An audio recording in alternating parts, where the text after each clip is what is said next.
Dear Ricky Gervais, Afterlife is a work of genius. When I first saw it, I was so excited because I had watched the trailers and I had watched interviews where you speak about the substance and this story that we're going to go on when we first start watching it. And from the get-go, you completely understand what it's going to be about, and it might be a bit hard to swallow. It might be a bit far-fetched, even. But from someone who's gone through bereavement himself, I found it challenging, the idea of watching it for a start, because I thought it might be sort of triggering towards me. But no, I found myself getting kind of addicted to the story, I guess, which is really important for any series, Netflix series. I found quite a few for you to choose from. The Good Place, S3, Season 3. Goodbye, Siri. Until we talk again. Didn't know that was going to happen. I don't really know how to go on from that, really. But it'll make a brilliant outtake though, so thank you for that, Siri, you wonderful thing. Anyway, a slight backstory. I'm going to give you a really brief biography about myself so you can understand where I'm coming from. When I was 17 years old, my mum passed away really suddenly. It was just like, bam, gone, oblivion, nothing. I had to kind of just go along my life with a mum. I had parental guardians, but me personally, I didn't have the strong bond that was my mother with me anymore. She was just there and obviously up there. When I do that, I mean heaven, not upstairs. I find it interesting because when you lose someone and you go through bereavement, you kind of get this other personality. You change, you become a different person. And we saw that in Afterlife. We saw that, the character Tony, before he was a fun, bubbly, loving guy. He adored his wife. He was putting pranks on her and making her laugh, making himself laugh in turn. And the bond they had, and the acting as well. I mean, Kerry Godliman is just incredible actor. The on-screen bonds that you two had, despite never really being on the same screen together, was incredible. Screen chemistry was on point. Obviously, I know that you've worked with her before, but for the purposes of this series, it was just mental. But I digress. Going back to the whole crux of what I'm trying to talk about is, I became a completely different person myself. I became very negative. I became very shelled. I was kind of like a butterfly trapped in this kind of butterfly net. And I wanted to kind of, without sounding corny, I wanted to kind of spread my wings and flap about and enjoy life, but I couldn't because I was trapped. And all I could do was think about my mum, and there was obviously so many questions in my head because of the situation that was unfurling. The character became so narcissistic and so negative and sarcastic. Funny, obviously, at the same time, because it's a comedy series, but you could see the change. And we all knew deep down that Tony wanted to be this wonderful person, but he couldn't be that because he wasn't letting himself be that person.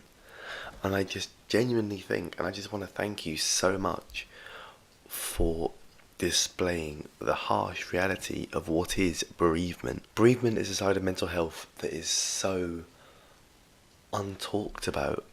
And as someone who's gone through it on a major level, I just want to congratulate you and thank you once again for talking about it, because honestly, it's what society needs right now, a discussion.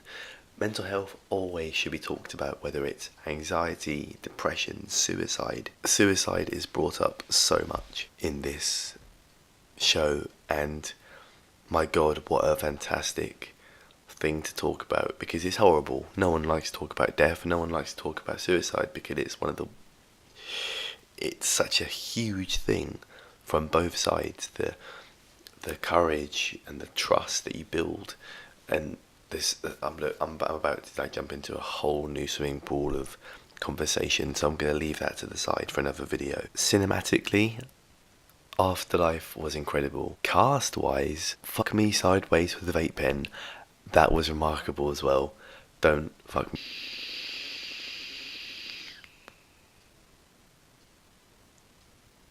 Anyway, where was I? Fucking with a vape pen. It's important that we talk about things like bereavement, because this can happen to a lot of people. It's going to happen to everyone, really. You know, ideally, and that sounds horrible, but true life takes its course. You know, people come, people go, people die. And how to deal with death, that's a completely different ballgame. You know, especially when it hits you so hard. You know, in Tony's story, she had cancer. And with cancer, there's a long run up to the big D. In many ways, I wish I had that. I'm not saying that I wish my mum had cancer, but, you know, at least then there would be the acknowledgement. There would be the preparation. It opened a lot of thoughts. It made me think a lot, which I think is what any good show should do. It should leave you thinking, whoa, what if? It's about, life isn't about looking back. Life's about just doing it for the tomorrow, doing it for the now, and living in the moment. But once again, when you go through bereavement and the closest one to you has gone, all you want to do is spend time with them.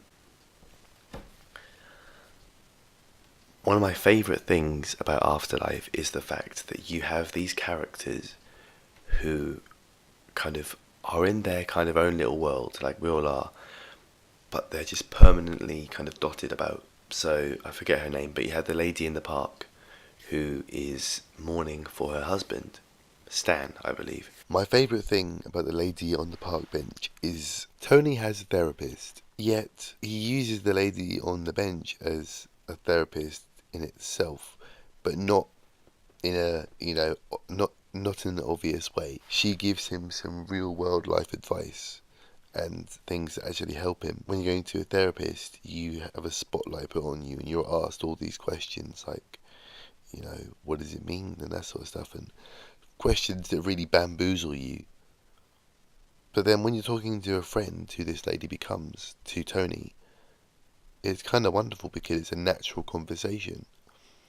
And you can tell that there's a bond there between the two. And obviously the bond between a therapist and a client has to be 100% professional, which does break away the whole aspect of the human conversation, I guess. Another person who I want to bring up is George. George, I believe, is Tony's godson. This bit is a fantastic bit of writing, and the symbolism is incredible. When Tony sees George getting bullied, it's symbolic of himself. He is just in the corner, just watching the world go by, and he's been left out. And the fact that he's being terrorised by this fat ginger kid, I think he's ginger, probably ginger. This, I don't know, man, it's mind-blowing because you can relate the two really, really strongly together.